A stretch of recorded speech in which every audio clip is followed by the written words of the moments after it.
Thank you, Madam President. Madam President, 3 weeks ago, Americans went to the polls. Voters were deeply divided on whether Democrats or Republicans should be in charge. Donald Trump is the president-elect, losing the popular vote by more than 2 million people. But there is one thing that Americans are not divided on, one issue that they sent a message loud and clear. According to exit polls, 70% of voters said they think that the American economy and the lawmakers who oversee it are owned by big companies and special interests. That's 70% of everybody, Republicans, Democrats, independents. In the closing days of this Congress, Big Pharma has its hand out for a bunch of special giveaways and favors that are packed together in something called the 21st Century Cures Bill. It is on track to get a vote in the House this week and then get rammed through the Senate. And I've been taking a look at the details here. And when the American voters say that Congress is owned by big companies, this bill is exactly what they're talking about. So now we face a choice. Will this Congress say, yes, we're bought and paid for, or will we stand up and work for the American people? For more than 2 years, Congress has been working on legislation to help advance medical innovation in the United States. Now, medical innovation is powerfully important, and I spent as much time working on this issue as anything I've worked on since I joined the United States Senate. From the beginning, I have emphasized one really obvious fact. Medical breakthroughs come from increasing investments in basic research. Right now, Congress is choking off investments in the NIH. Adjusted for inflation, federal spending on medical research over the past dozen years has been cut by 20%. Those cuts take the legs out from under future medical innovation in America. You know, we can name a piece of legislation a cures bill, but if it doesn't include significant, meaningful funding for the National Institutes of Health and the Food and Drug Administration, it won't cure anything. And that's why months ago, Senate Democrats said any so-called cures legislation must have significant investment in medical research. And that's why Senate Republicans publicly committed to do exactly that.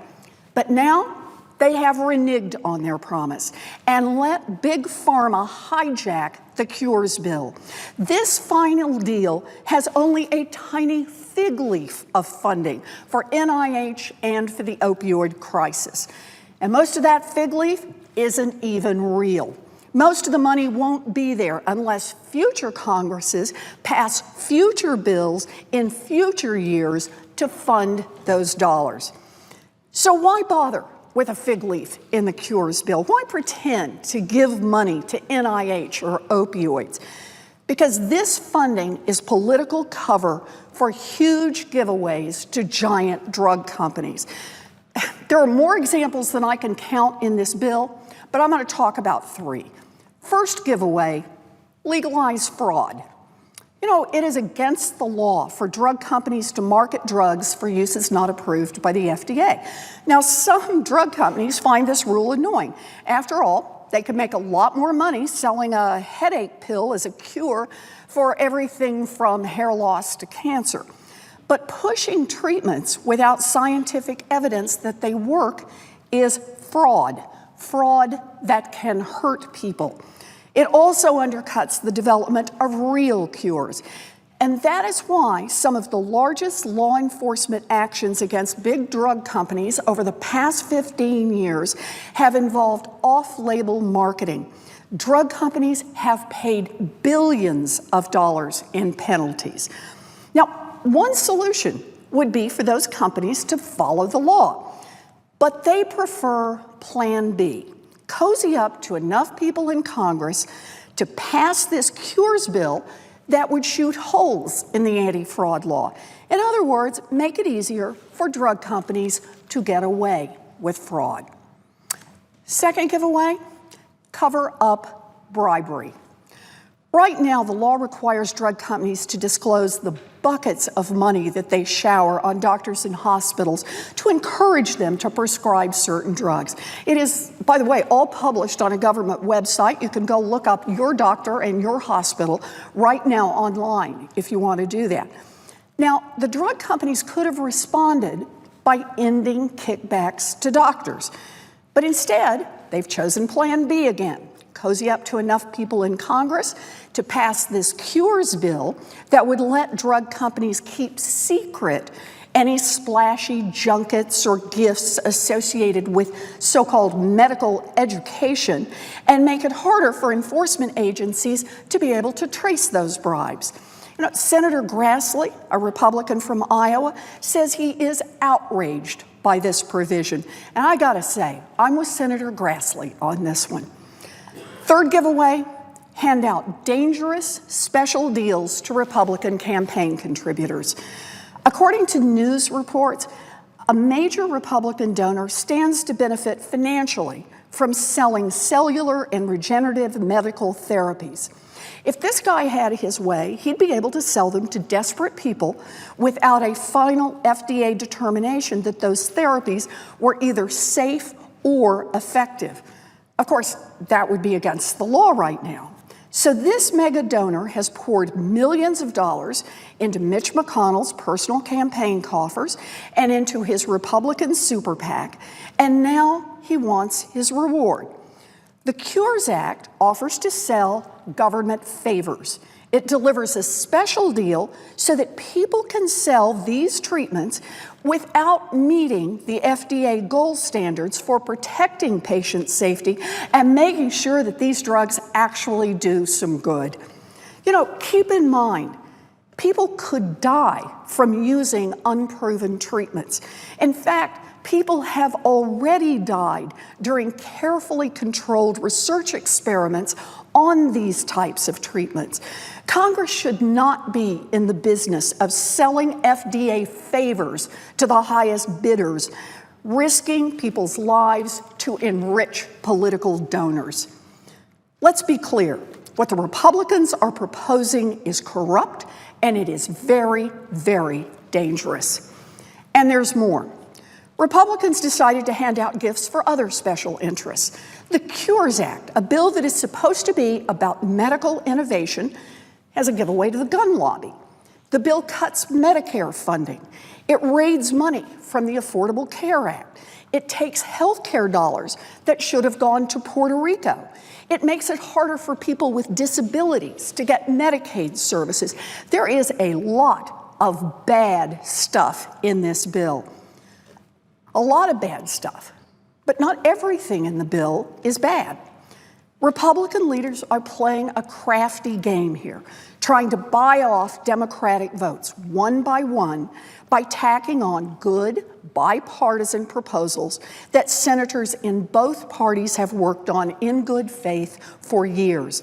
There's a bipartisan mental health bill, bipartisan provisions protecting the genetic privacy of patients, bipartisan provisions to give some very limited funding for important priorities like the national opioid crisis and the vice president's cancer moonshot. There's a proposal in here to improve foster care. I support most of these proposals. I've worked on many of them for years. I even wrote some of them myself. If this bill becomes law, there is no question it will contain some real legislative accomplishments. But I cannot vote for this bill. I will fight it because I know the difference between compromise and extortion. Compromise is putting together common sense health proposals supported by Democrats, by Republicans, and by most of the American people, and passing them into law. Extortion is holding those exact same proposals hostage unless everyone agrees to special favors for campaign donors and giveaways to the richest drug companies in the world. Compromise is when senators, Democrats and Republicans, find the way forward on issues that matter to their constituents. Extortion is telling those same senators to forget what your constituents want. We will do nothing with the skyrocketing cost of prescription drugs and nothing to increase medical research. Instead, every important, common sense, bipartisan bill on mental health and genetic privacy and opioid addiction and foster care and anything else will die today unless Democrats agree to make it easier for drug companies to commit fraud, to give out kickbacks, and to put patients' lives at risk. This demand is enough to make me gag. Scientists who invent new cures should be celebrated, along with the companies that support them. But let me be perfectly clear.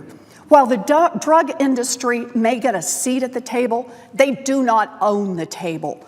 I do not care how many armies of lawyers and lobbyists they send out. I do not care how many campaign contributions they dump into congressional pockets. I do not care how painful they can make life for politicians who oppose them.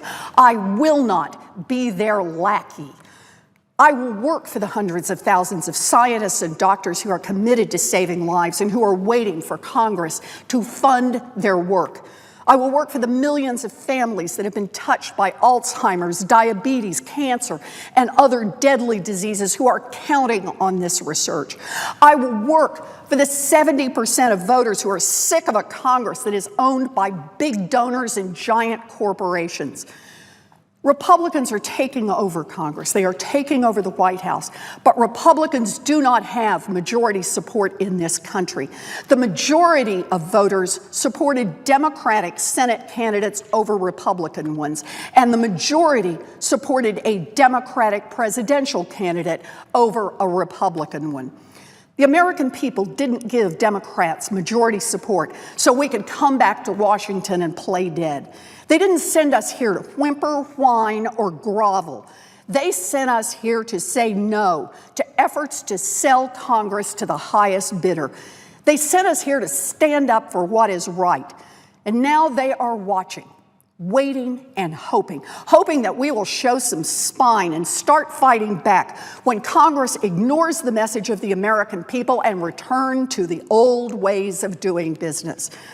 Republicans will control this government, but they cannot hand that control over to big corporations unless Democrats roll over and allow them to do so.